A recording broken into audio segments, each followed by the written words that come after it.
Hello and welcome to my buzzing bee community. I'm Stephen and I'm a popular investor on the Etoro platform.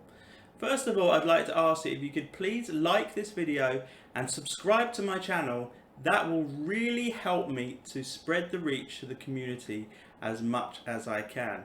You can also find out a little bit more about me on my website, which is www.𝘃𝗶𝗱𝗲𝗀𝗀𝗀.com. So today we're going to be doing our usual weekly video, which talks a little bit about what happened in the markets last week and how our portfolio performed overall. So last week was a very difficult week for the stock market as a whole. The Nasdaq was actually down about 2.3% for the week, whereas the S&P 500 was down slightly less at 1.4% for the week. If we compare that to our own portfolio, we actually managed to fare really well in these difficult surroundings.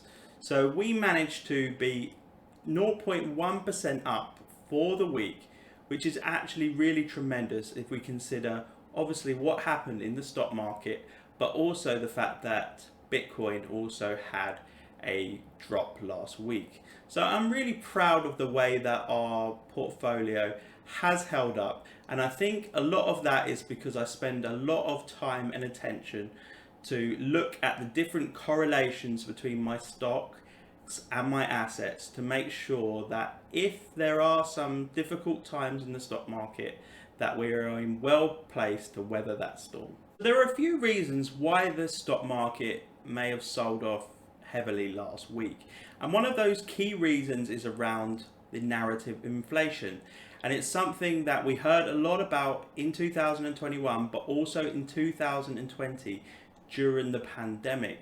And also there's always been a worry and a fear that inflation would increase pretty significantly.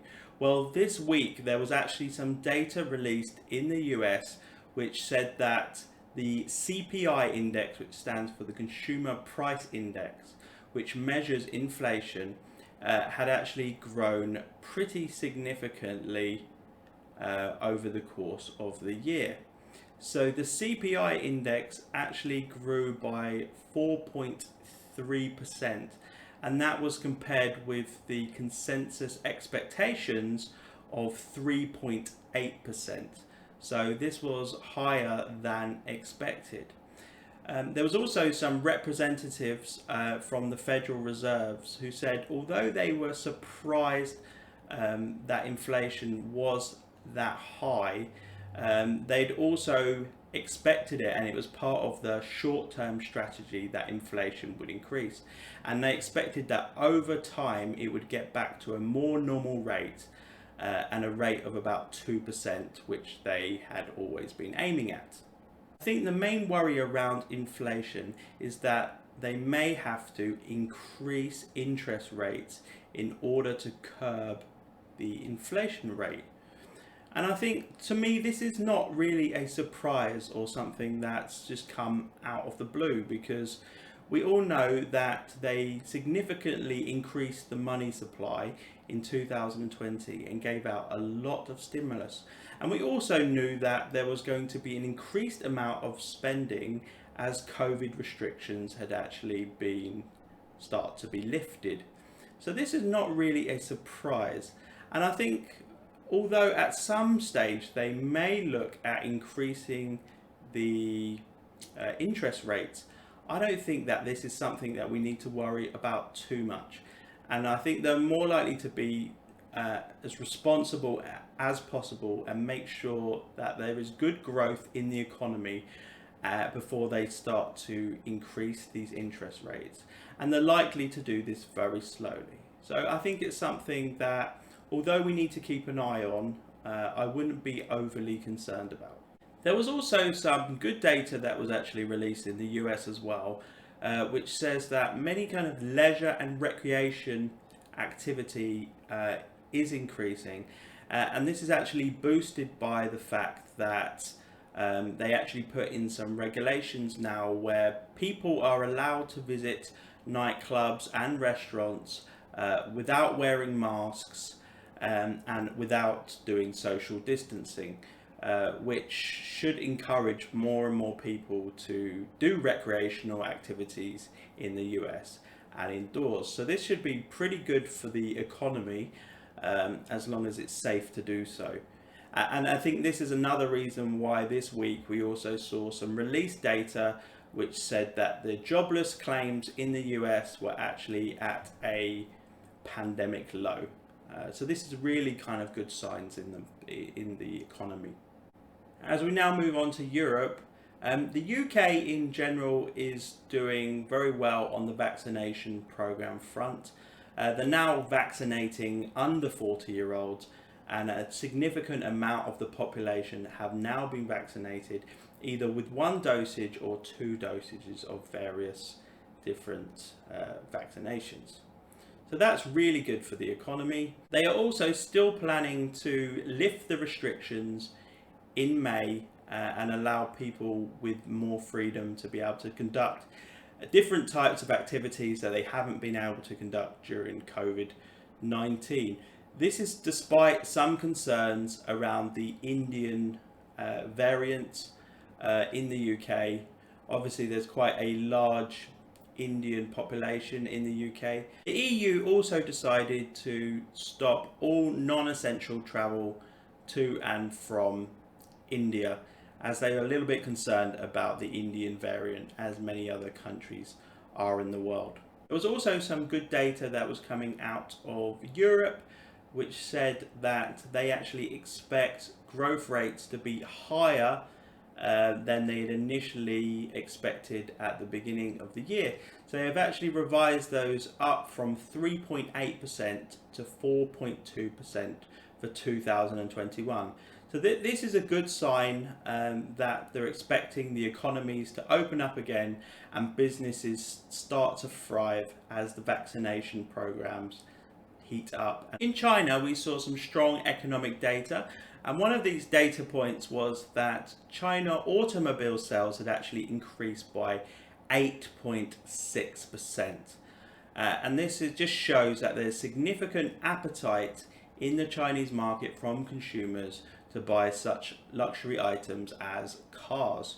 This week we also saw Alibaba release the earnings, which actually produced a mixed reaction. So generally the revenue was actually higher than was actually expected. However, they also underperformed on certain financial metrics, such as profitability. And a lot of this they put down to increased costs with some strategic initiatives that they actually delivered in 2020 and 2021, and they expect this to improve as time moves on. I think Alibaba's had a pretty tough time, especially over the last 6 months, as the Chinese economy is starting to deleverage.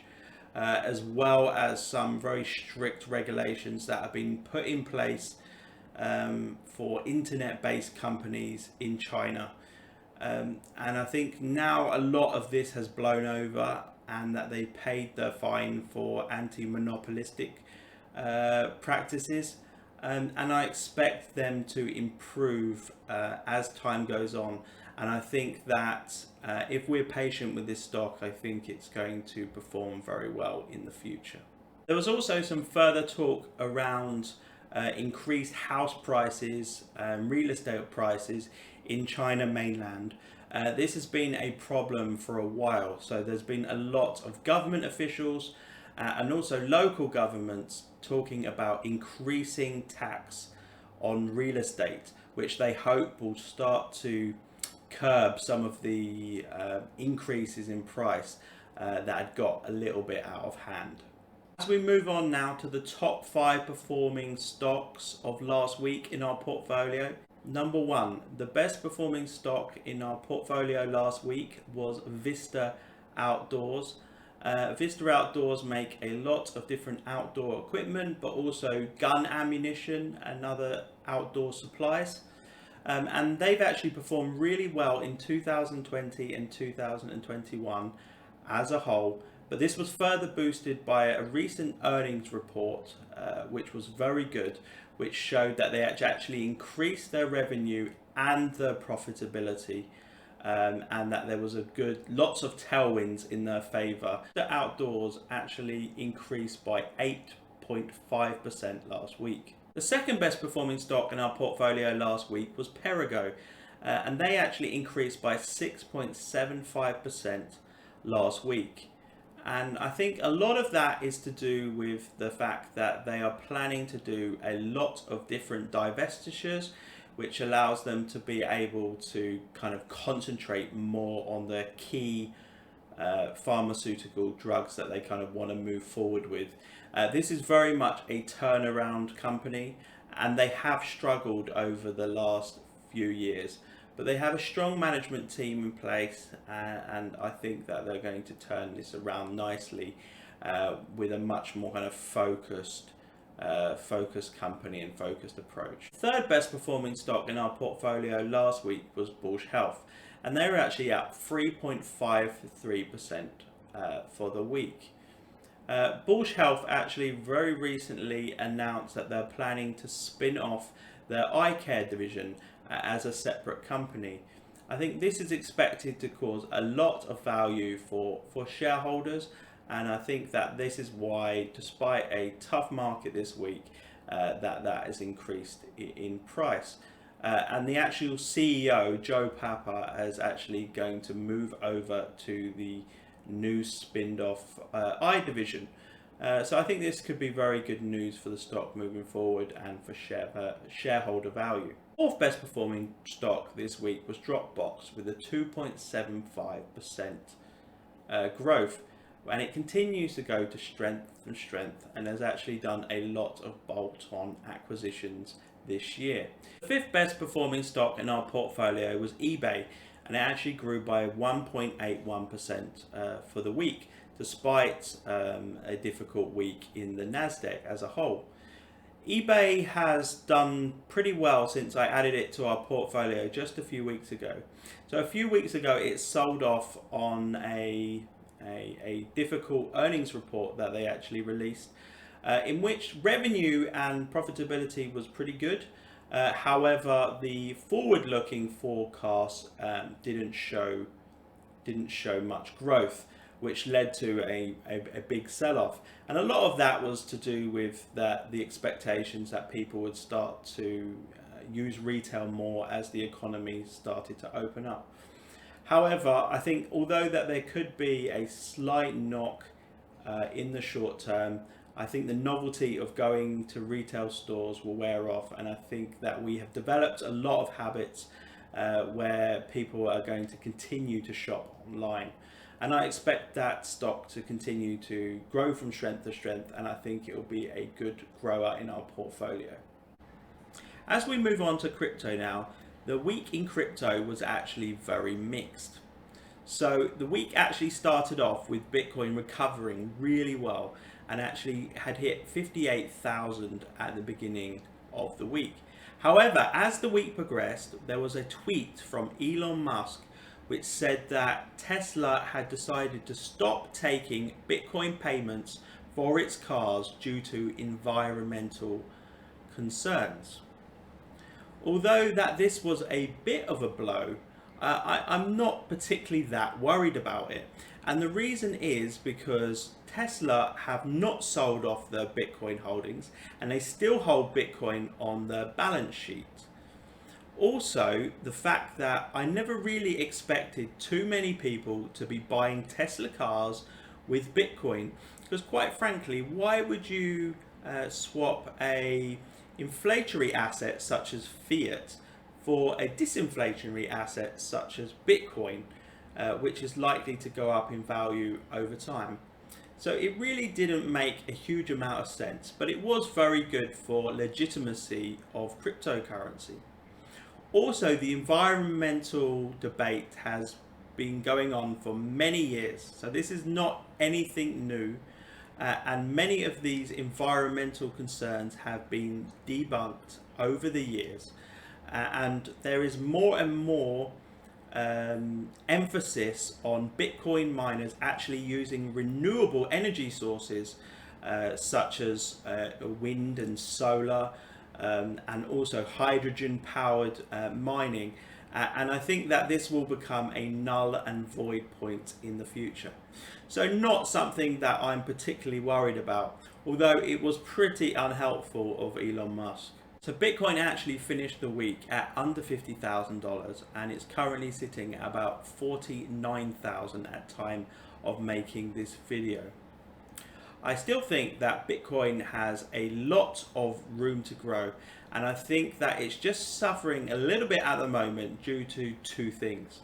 I think one is some of the FUD that is actually happening around these environmental concerns. I think another thing is that it's taking a little bit longer for corporate companies to get approval from shareholders and also hedge funds to be able to invest more in Bitcoin. And I think this wall of money, as I like to put it, does take time for to appear. But when it does, I think we're going to see a big explosion, and it's quite likely that we're going to see some significant gains still in this cycle to come. Also, you see a little bit of a rotation into altcoins because there's this psychological perception that Bitcoin is too expensive. This is just unit bias, because we all know that what really matters is market cap, and that depends on a lot of things such as the supply of the coin. However, there's a lot of enthusiasm for altcoins at the moment, and also a lot of use cases, especially in the decentralized finance area. So we're seeing a lot of increases this week in Ethereum, which actually hit its all-time high again, and also Cardano, which is really growing from strength to strength, and has really seen a significant surge this week, and there's a lot of enthusiasm for it moving forward. That being said, I've actually taken a lot of profits this week in both Ethereum and Cardano, in line with my strategy of trimming crypto positions as they go up in value. I like to stay very disciplined to that. However, we still do have a lot of Ethereum and Cardano in our core holdings, so we will benefit from those further if they go up in value. I also did some short-term Bitcoin trades this week in order to be able to dampen some of the high volatility that we had in crypto market on our portfolio. So I managed to actually open up 2 Bitcoin positions, which I put in place using cascading buy orders close to the 24-hour lows. And I was able to actually sell those on Friday morning for a 5% profit on each position. And I will look to do this because I think this really helps to hold up our portfolio even when crypto is having a difficult time or is having volatility. It's an update now on our wheat trade. For some of you that don't know, I decided to put a short position on wheat, the commodity, a few weeks ago. And one of the reasons why I felt that it was overvalued was because that there had been a very significant spike in the price of wheat. And this was to do with some weather conditions that were actually at play, which had actually reduced the supply of wheat, which had increased the value of wheat, and also that there had been a switch from livestock actually eating corn because the price of corn had significantly rocketed, and that this had actually been replaced by wheat, which had increased the demand dynamics. However, I think that it had gone up too high, and the results of that are starting to show their face. So we are now up 3% on our wheat position, and I'm expecting that we increase our profits over the next couple of weeks before the end of the futures contract. Thank you very much for listening to this video. I hope it was useful for you. As usual, I pride myself on being an approachable popular investor. So if you have any questions on our portfolio or any questions about the copy as a whole, then please feel free to leave them below and I will answer those as soon as I can. Thank you very much for listening and have a good week ahead.